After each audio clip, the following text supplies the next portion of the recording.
let's talk about the cloud and the PCI DSS compliance, as now everything is moving into the cloud, especially when it comes to the card data. So always PCI comes into the picture. So let's explore what strategies and the modern tools that makes moving to the cloud safe and easy, and ensure your sensitive data is secure and handled properly in the cloud. So to give the light on the same, I would like to introduce Yazad Khandhadia, Head of Security Architecture and Engineering at the Emirates NBD, Nitin Bhatnagar, Regional Director of PCI, Milind Mungale, Information Technology and the Information Security Advisor to NSDL, Bharat Panchal, Chief Industry Relation and Regulatory Officer at Discover Financial Services. And to moderate this panel, delighted to welcome Mr. Vaibhav Mahadik, Global Security Head at the ControlCase. So thank you besides for giving this opportunity, and thank you for the audience for being here even after lunch. Okay, so to start with, obviously we are talking about the cloud and PCI DSS compliance. So if we talked on the cloud, so use of the cloud is drastically increased in past few years. So if you talked about a few statistics, in 2020 alone, almost 64% of the enterprises have migrated their workloads in the cloud. And as of now, 2023, it is increased to 94%. So the use of the cloud is drastically increased. On the other side, PCI DSS compliance, right? So this is again a comprehensive standards, right? Which is mainly designed for securing card data. But obviously, I'm pretty sure you can use it to secure your sensitive data, which may not be card data, but other sensitive data. Okay, so we'll try to have it as much as interactive. So from the audience, I mean, how many of you are in the process of adoption of the cloud or already in the cloud? I mean, we have only one number. Okay. So in terms of how many of you are actually handling card data or any kind of sensitive data? Okay, no problem. So let me come back to the panelists. So we have a good knowledgeable panelist from the industry, which represent the end-to-end entities of the supply chain, right? So starting from the top, we have Mr. Bharat Panchal from Discover Financial Services, who represents the brands. Then we have Nitin Bhatnagar, who represents PCI DSS or PCI SSC, I would say. Then we have Mr. Milind, who will talk on the data storage. And then we have one of the important person in the chain, Mr. Yazad, who represents customer and from NBD, National Bank of Dubai. So starting with Mr. Yazad, I would like to just check with you. So how has the landscape of the cloud adoption changed in last few years? And how can organization develop a cloud adoption strategy? Sorry, thank you. Could you repeat your question again? Sorry. Yeah. So how has the landscape of the cloud adoption has been changed in the recent few years? I think if I look at the world's landscape, a lot of CTOs and CIOs want to go faster, and they feel the need then to, use the cloud as a platform to roll out faster. Also, I think if you look at the way the hyperscalers are moving, the amount of features they're able to provide, feature-rich environment, right, is easy for lots of organizations, right? For example, cognitive services in platforms like Azure, right, which provide AI. So adoption is massive. So how can organization actually develop the cloud adoption strategy in terms of PCI DSS compliance? So I would say that first, in this case, I am the sufferer of the regulations that are thrown upon me. And of course, I'm just kidding. I'm the implementer, right? So the strategy has to start, I think, like my colleague Dheeraj said, think always about the basics, right? You start with the basics, and I think the prior panel also mentioned about asset identification, right?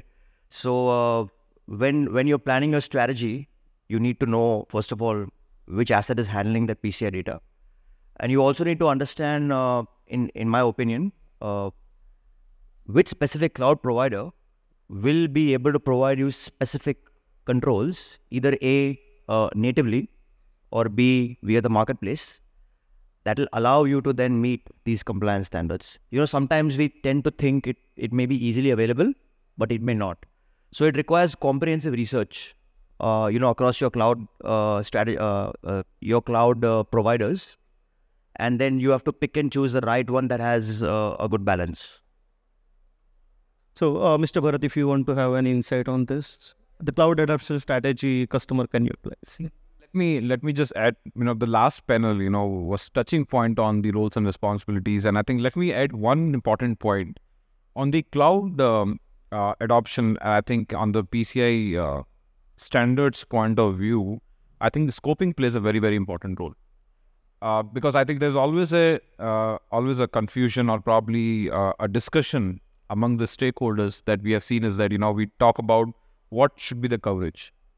Right. And when it comes to exclusively for the payment data, probably we are moving on with the card and we are talking about the payment data and the standards are evolving. So talking on the scoping, segmentation plays a very, very important role. Now, it's very pivotal to understand your scope first. When I'm reiterating scoping as a word because that is very critical. And I'm sure, you being an assessor, you're authorized to do these audits for PCI standards. And this is what been also been told in the trainings that, how important this is and how critical is this when you have a right scope. Now, if you are not able to size your scope and you are starting implementing the requirements of the PCI standards, then it may be a challenge in the long run. So having a proper scoping and a segmentation on the card holder data environment or probably the payment data is going to be very, very important. Now, your second part to the question was, what was the question second? So what will be the industry specification considerations for this? Now, I think the consideration from the cloud security, third-party, cloud service providers, definitely the CSPs, that you work with, I think you need to play a very, very important role there as well. And with the CSPs, you need to define the roles and responsibilities very clearly. So there's one other myth, not the myth, I would say. It's a conception that they have is that, when we outsource this to the third parties, that, it's not, it's the responsibility of the CSPs. It's not the case. So the data that you share with the CSPs is your data. You are the owner for that data and you need to make sure that you are taking care of all due diligence. So you're taking care of all third-party service providers audits, whatever that you can think of that is going to safeguard the customer data or the payment data. I understand. I mean, the PCI SSCI actually regularly publish the advisories also, right, to guide the things. So, but still, I would say there are some myths going on, right, related to the cloud adoption and PCI DSS compliant. So I would just like to move to Mr. Bharat. Can you just help us with the common myths which are around for PCI DSS compliance and cloud implementation? Well, so in terms of myth, there are n number of myths, but let me draw an analogy of Hindu mythology. In Hindu mythology, we believe that there is a God, and whenever something is needed, we always look up to the sky. There is a cloud, and we have a trust that there is somebody behind that cloud, manage this planet, manage this whole universe, and there is some methodology system is available there upstairs. There is similar analogy in cloud also, where we believe that it help us to migrate things into cloud and easy provisioning, deprovisioning, and along with that, we are also transferring our responsibility. That's the biggest wrong myth what people carry today, because when you are putting something in cloud, you are just buying a space to put your data and your control in that. You are not migrating your responsibility. You are not migrating a strategy to the cloud service provider. You are just keeping that as a, this thing. Second biggest myth is that since they are in cloud, they are supposed to be more secure. There is nothing like that. There is no golden bullet. security is a part of strategy. I heard the previous panel, Madam was talking about security by design. I don't know how many of you know me, but I'm one of the architect of UPI. I was chief risk officer of UPI. So the way we have rolled it out in today, 10 billion, 15 billion, it's just a number for you guys. But when we design, one of the key consideration was how we can move it in cloud later on. I'm talking about 2015-16 when we launched UPI, but later on the whole story is a reality. And that time there was same consideration that, okay, how we will allow this into cloud? Because when it is, we are talking about one side PCI DSS, the other side the security control, but on top of everything is a huge fund where you are going to transact every day. Now through that setup, how are you going to make it secure? Today, when we design security, at least I was that security for UPI at that time, that is giving so much also flexibility that half of, or I would say rather more than, the 70% transaction today is happening the place where the data, the entire application, the API, everything is in cloud. So, when you are thinking about cloud adoption, it is just not, 1, 2, 3 bullet. You have to think from many directions, many control point of view, or risk and compliance point of view, and just not blindly adopt it. Because when you adopt something, cloud as a technology or cloud as a solution, if you make a mistake in your strategy, that is what exactly you are going to migrate in cloud along with your product. So you have to be very careful when you decide the strategy around that. Thank you, sir. So when you talked about the cloud, I mean, the AI ML, right? That is something which comes into the picture. So how the AI ML will impact on this strategy and adoption related with the PCI DSS compliance? So artificial intelligence is something which we consider as a substitute to natural intelligence. Where the natural intelligence is not able to work at a pace, we require artificial intelligence to work at a particular speed. But one thing we are missing is that artificial intelligence has to be taught. It's like, again, drawing an analogy with the physical world. Maybe you are able to create a essence of rose overnight, but the natural fragrance of rose cannot be replaced with the essence of rose. And that takes time. So from the point of view of AI and ML, it is not a plug and play. It is something which needs to learn, which needs to create a dynamic rule book, and based on that dynamic rule book, some algorithms would be built, and that is how the artificial intelligence would work. So according to me, if someone is promising that you will have an artificial intelligence ready to plug in engine in your cloud and it will provide you with an near 100%, 99.9% or even 90% of accuracy as far as your compliance requirements are concerned, I think that is a myth. Your question. Yeah. So I think if artificial intelligence with machine learning has to be fully mature, you have to give it time. And my own assessment, that time cannot be 1 month, 2 months, 3 months. It will at least take 6 to 9 months before it can be tested for its accuracy. And after a year, we will be able to probably say that our artificial intelligence combination with the cloud infrastructure for PCI DSS compliance is XYZ percentage accurate. We have to take artificial intelligence and machine learning algorithms integration with cloud for PCI compliance with a pinch of salt at present. We have to have patience, and till such time as we establish that neither responsibility nor accountability can be pushed to artificial intelligence or machine learning, it will have to be still our responsibility. And there is another variation. How do you integrate AI and ML? Whether you have taken cloud as an infrastructure as a service, or you have taken platform as a service, or you have taken software as a service. And for all the three, the AI ML approach will be different, because with infrastructure as a service, there's a lot of control in your hand. You just have the baseline infrastructure below. With platform as a service, the control is distributed. You have certain controls for your application, but you don't have any control over the underlying platform. And the cloud service provider is not going to give you a platform of your choice and the configuration of your choice beyond the point, because they have to maintain uniformity in their own application, in their own setup. And software as a service, frankly speaking, you have no control. You have to go by the declaration that the guy is giving. So in that, the best thing that one can do is check whether the cloud service provider has an PCI DSS center of excellence or a practice group. See how many more clients is he catering to comply with this standard. If you are the only one in that cloud service provider who is being complying for PCI DSS, I don't think your cloud service provider can give you a very good service. But if there are 10, 15, 20 other customers who need the similar kind of PCI DSS compliance, I am sure the cloud service provider has motivation and wish to establish a separate practice group. Is there a cloud service provider, when you go and ask before even you implement your setup, gives you a standard PCI DSS compliance declaration saying that to this extent, whether you install anything in my cloud or not, I am compliant?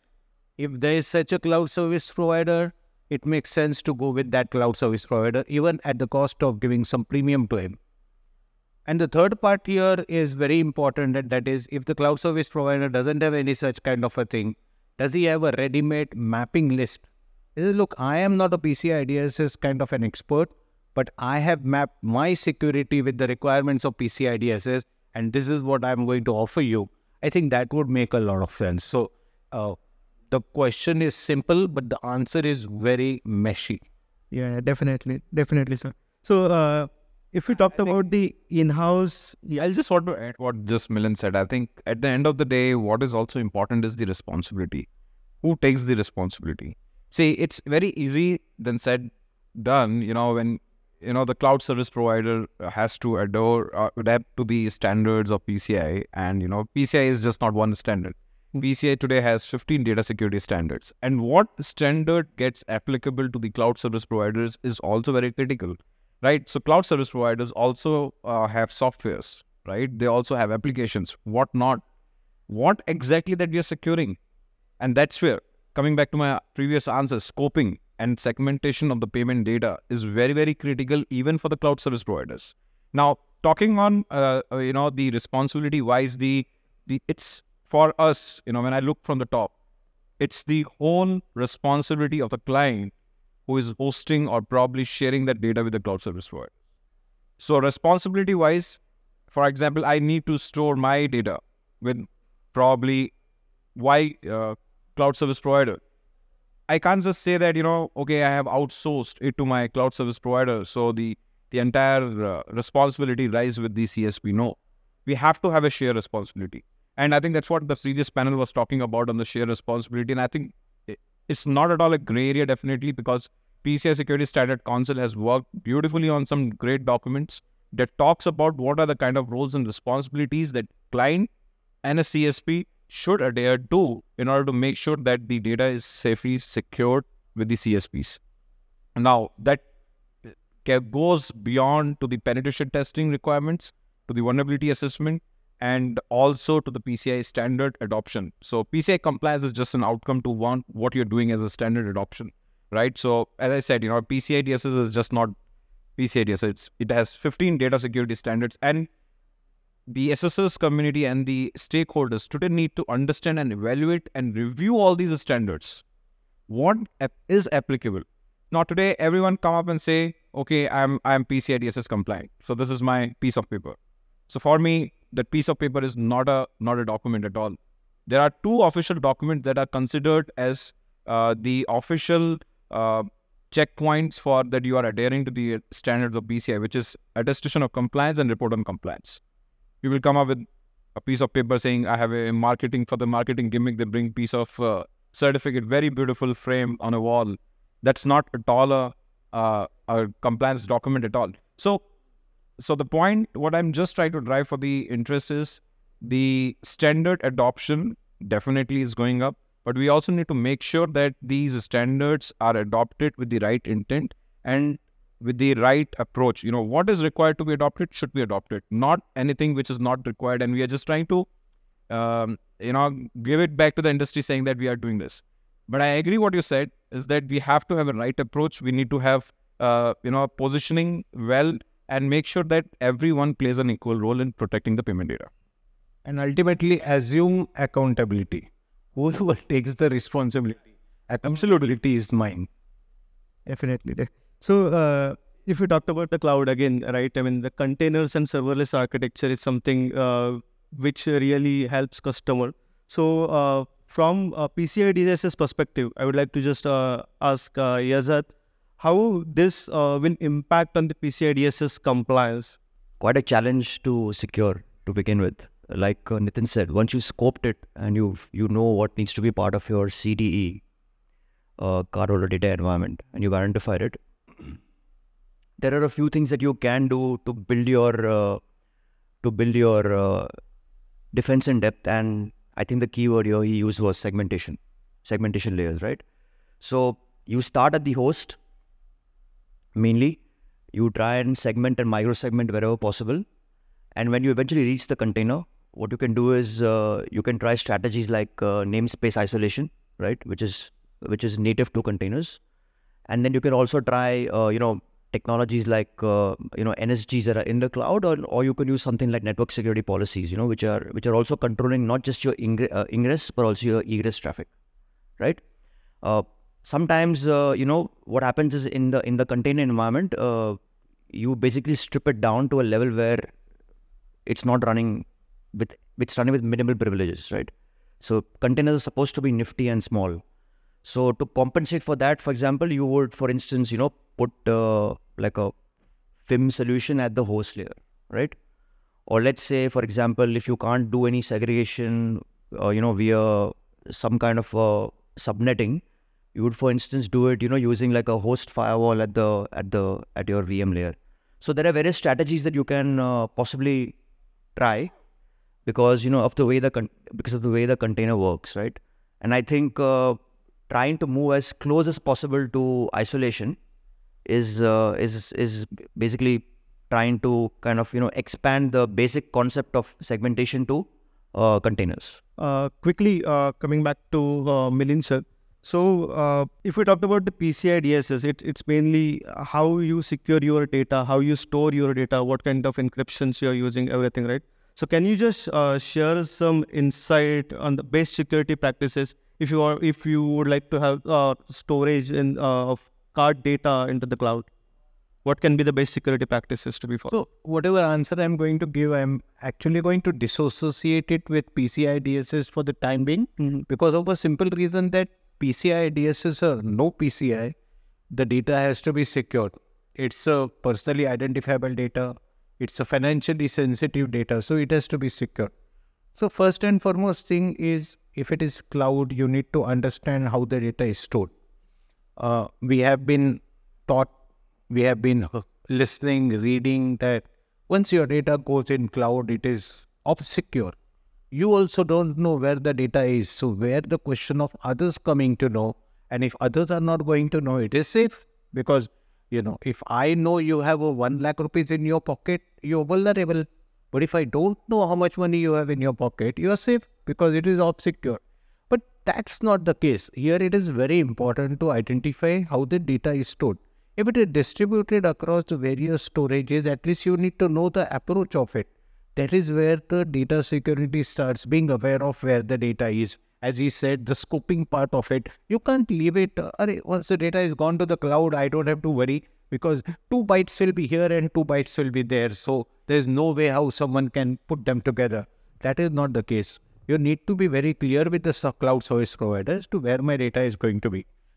Each cloud service provider has its own way, like AWS gives you S3 buckets, and GCP has its own way, and Azure looks at it differently. If you go to some proprietary cloud service provider, which have also mushroomed a lot in our country, they will have a different way. They will actually mix and merge multiple approaches. So knowing that is very important. The second thing is that the data storage is not the only place where it needs to be protected. The data is going to be on the memory, and in the previous panel, someone said that the memory itself is also vulnerable, and that's the reason why In IoT, they said that the low code has to move to the higher level. So memory has to be protected. Now you can't encrypt the data in the memory and use it. The data in memory will be decrypted.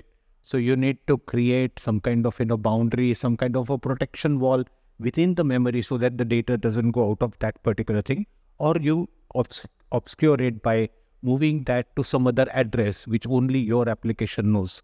And the third thing is definitely the data in motion, which is in network. So everyone will say SSL, SSL, SSL.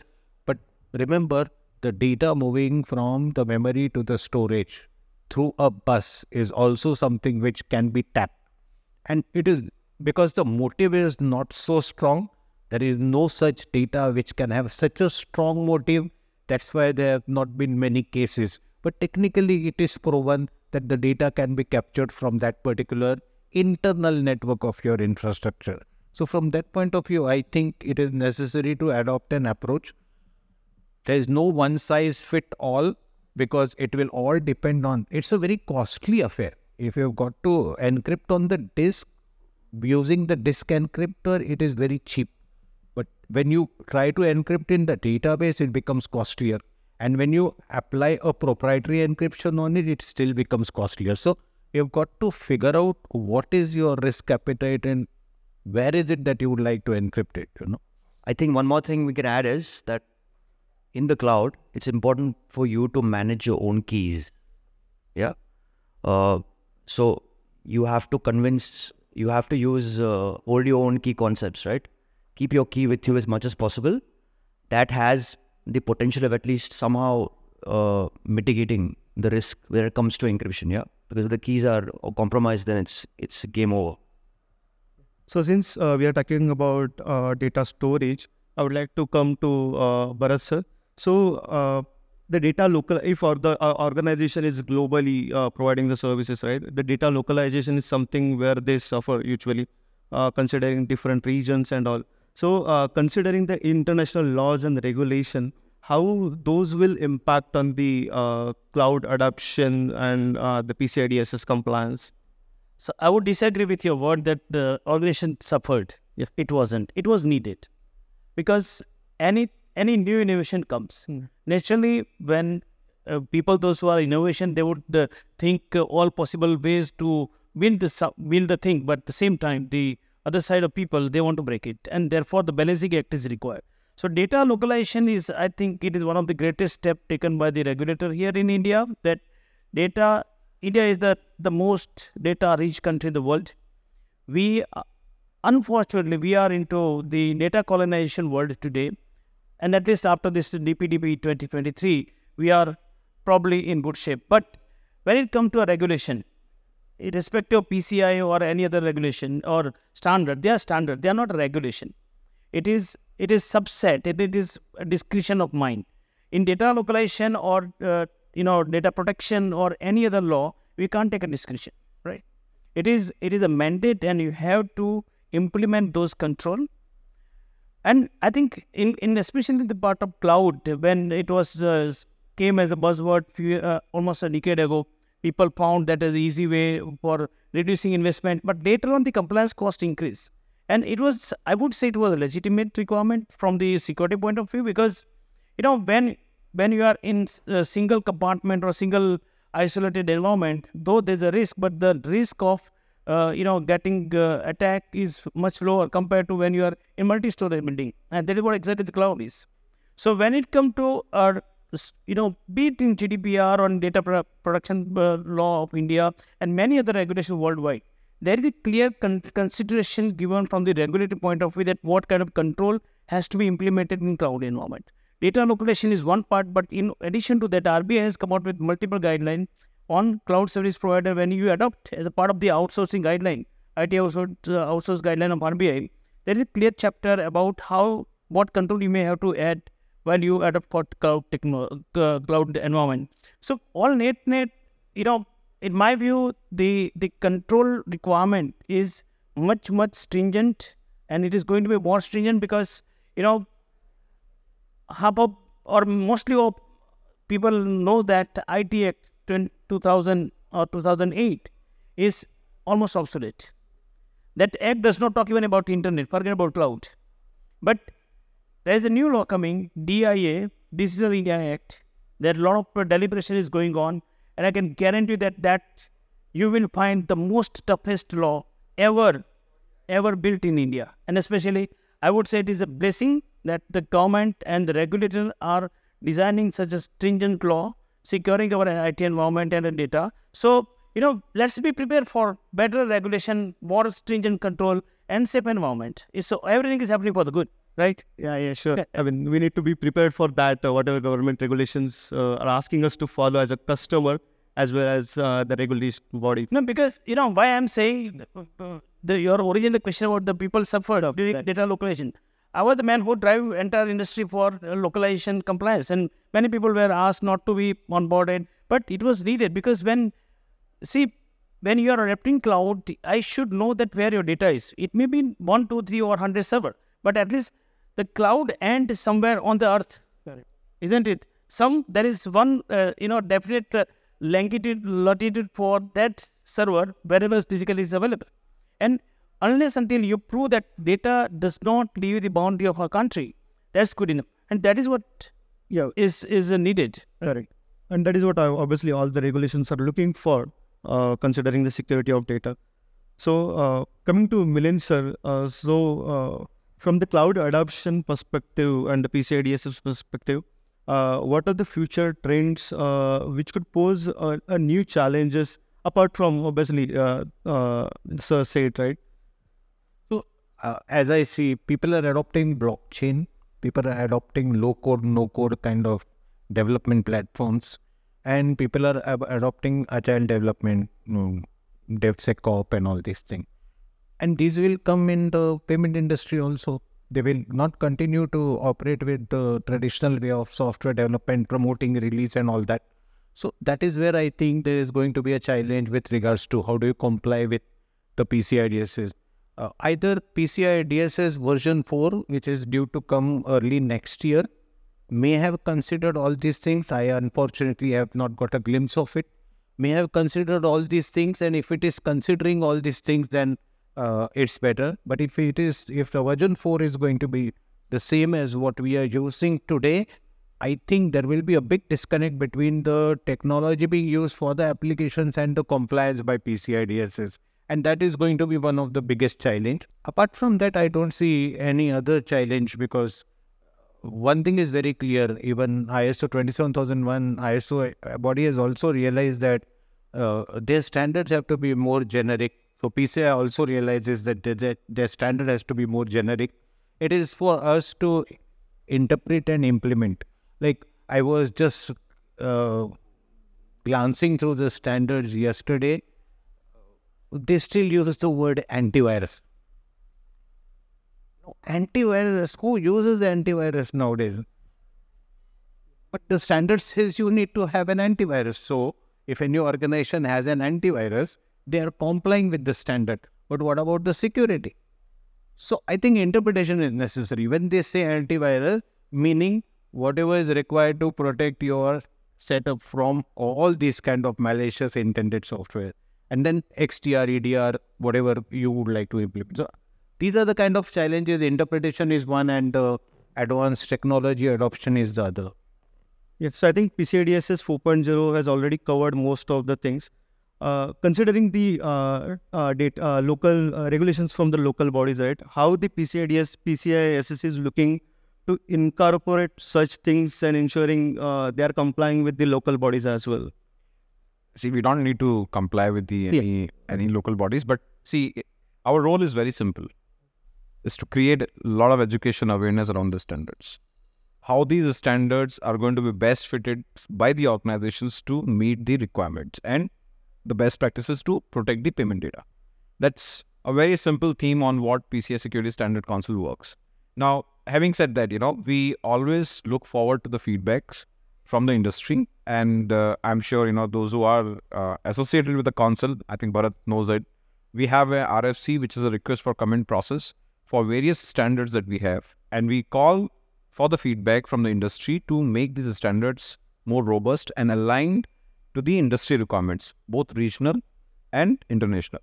So these standards are global in nature. We cannot just classify them on a domestic standard or an international standard. It's a global standard, one standard which is required to be adopted by the industry at large. So that's what we do, and that's what our role is. And we wanted to make sure that industry come forward and contribute and join hands together with the council to make sure that these standards are getting influenced from the regional specifics. So that's what I think as a PCI security standard council we are trying to do our bit. Thank you, Nitin. So one last question and we'll just wrap this. So if you would like to give one piece of advice to all the concerns who are in the process of adoption and being a PCI DSS compliant, so what will be that advice in one line? I would say whatever we told, just forget and do whatever is best for you. No, I think you said this, but the advice is something like that. Here in India is very funny example, and I must share because I'm also from Ahmedabad. I've seen people driving here. So what we do when we ride a bike and we see police wala is at the signal, so we immediately pull out our helmet, put it here, and cross the signal, and next immediately we'll put it back. This is not you should do in security. Helmet is not to show the police wala. It is not meant for compliance. It is for your security. So please differentiate between the compliance and real need of security.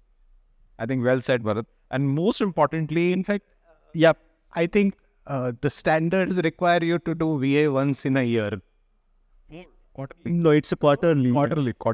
And obviously being 4.0, it would be an authenticated scanning. So, according to me, I think, most what you do is that get understanding on these standards first. Before you actually jump on the implementation, get a proper understanding on these standards, what standards that you are trying to adopt, and what is the final outcome from adopting these standards are going to be. I think that's very, very critical. So I would add that once you understood the standards, I would say that do two things. First, go deep. Go really deep into understanding your architecture and how you're going to implement it, and also go wide. So depth and breadth are equally important because the cloud has so many options available for you. You can kind of lose track of where your data is, right? So that's what I would say. So yeah, be comprehensive. Thank you, Yazad. So we'll just quickly open for any questions from the audience.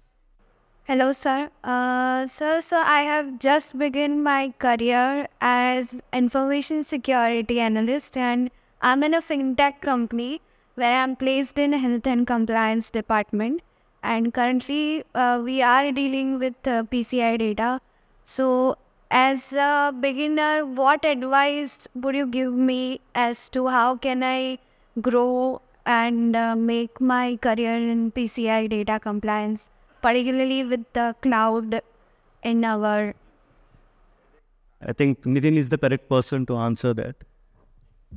I think when it comes to the PCI standards, I think first and foremost thing, you should read these standards.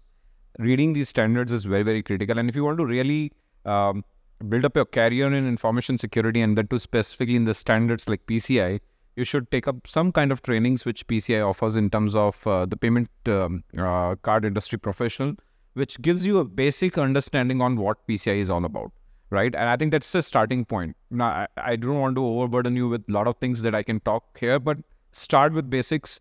I think you will find your own way very immediately. Thank you, sir. And psychologically, you treat yourself independent. You are not here to make friends. When you are dealing in risk and information security, there's a fundamental thing. I don't have friends. Really.